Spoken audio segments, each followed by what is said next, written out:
Et pour parler des projets ambitieux en Égypte concernant les énergies renouvelables, nous avons le plaisir d'accueillir au bout du fil Dr Shaden Diab. Vous êtes experte internationale en énergie renouvelable et en environnement.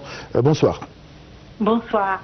Alors, l'Égypte essaye de passer vers l'énergie renouvelable, surtout avant 2030. Parlez-nous des projets égyptiens concernant les énergies renouvelables.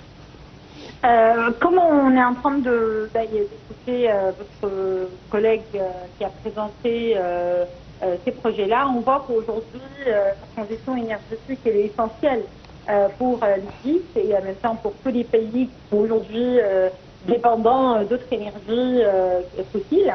Parce que ces investissements qui peuvent être dans l'énergie solaire ou l'énergie éolienne ou dans d'autres l'hydrogène par ailleurs, sont des projets essentiels pour garantir la suffisance au niveau énergie et en même temps il faudrait en fait un investissement durable.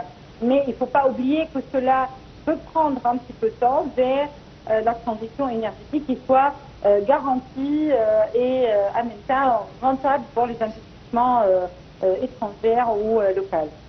Oui. Là aujourd'hui, on parle souvent des projets pour la production de l'hydrogène vert. Alors où on est en Égypte? Je pense qu'aujourd'hui, ce qui est, en fait, avec la dernière visite et en même temps les investissements qui étaient promus par la Commission européenne et l'Union européenne par rapport à ces projets-là, ce sont des très très bonnes nouvelles. Ce sont des projets très ambitieux. Après, je pense qu'il va être nécessaire par la suite de mettre cela en vraie stratégie sur le terrain. Et garantir aussi la technologie, le transfert des technologies, parce que on voit que ce projet est ambitieux.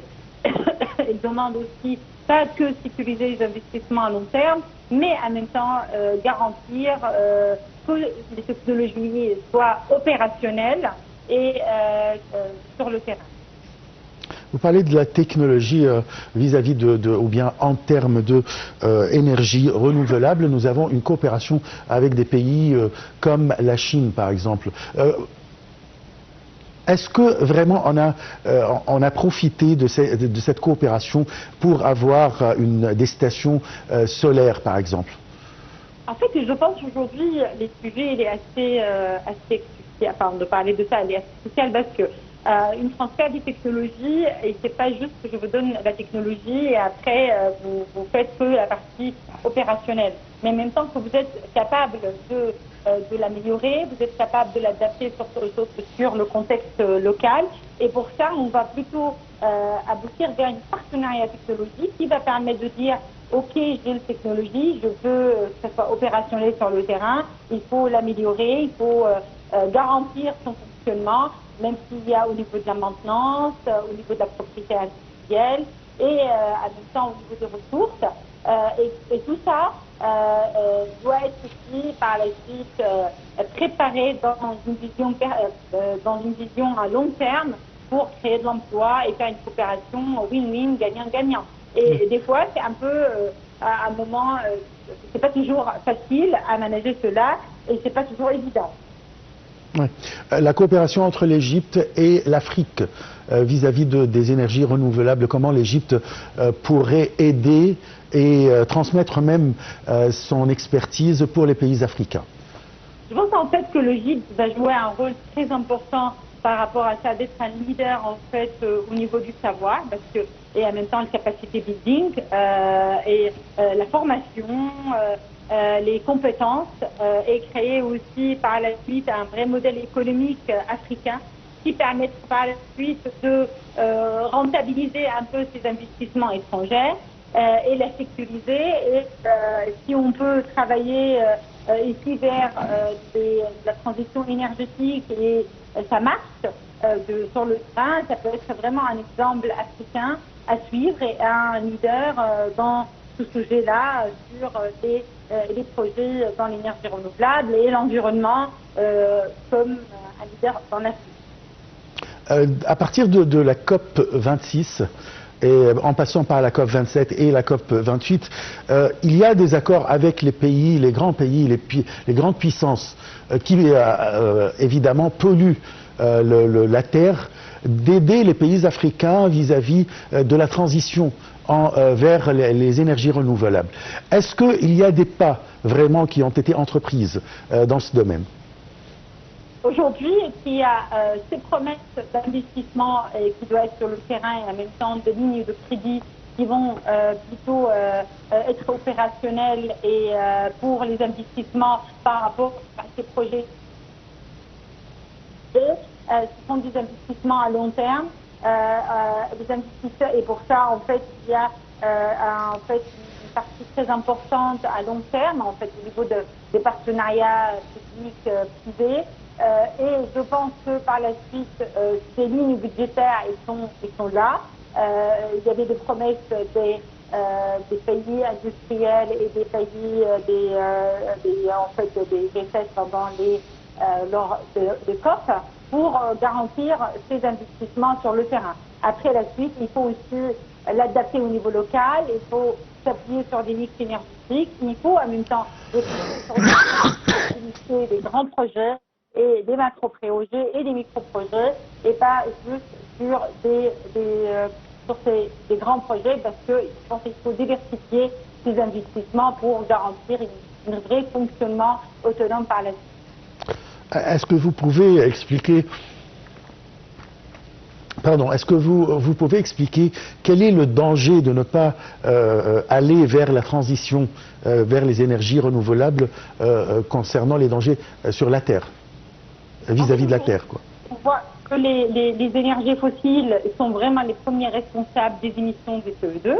Ce sont les premiers responsables de tout ce qu'on voit aujourd'hui d'augmentation des températures.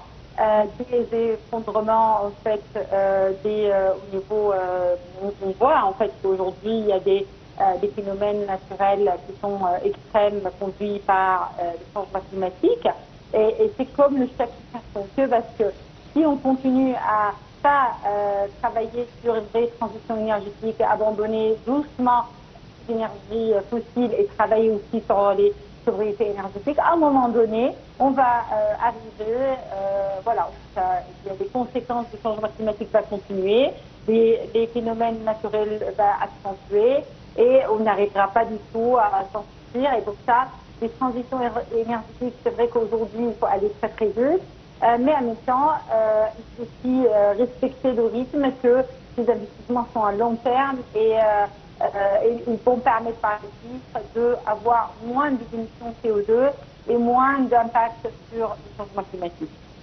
Je vous remercie beaucoup, Dr Shedden Diab. Je rappelle que vous êtes experte internationale en énergie renouvelable et en environnement. Alors on passe à notre dernier sujet. Il s'agit de la Banque centrale égyptienne qui a annoncé hier que les réserves nettes atteignent un record de plus de 46 milliards de dollars fin juillet courant. Les détails avec Yara Choucha.